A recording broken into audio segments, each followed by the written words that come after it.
जहाजों से जो टकराए उसे तूफान कहते हैं।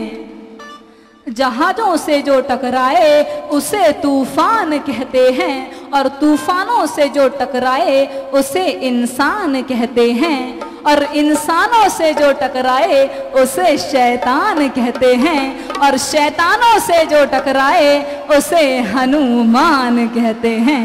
तो उठाइए दोनों हाथों को ऊपर, दोनों हाथों को ऊपर उठाना है और वीर बजरंग बली यानी कि बजरंग दादा का जयकारा लगाना है। दोनों हाथों को ऊपर उठाकर, जो जयकारा नहीं लगाएगा उसे शक्ति प्रदान नहीं होगी, इसलिए आप पावर ले लें थोड़ा सा, ताकि जयकारा आप रात भर जोर से लगा सकें। सभी पीछे जितने भक्त बैठे हुए हैं सभी पर मेरी नज़र है, सभी को चूकना नहीं है जयकारा लगाने से। दोनों हाथ ऊपर उठाकर सिग्नल दिखा दीजिए।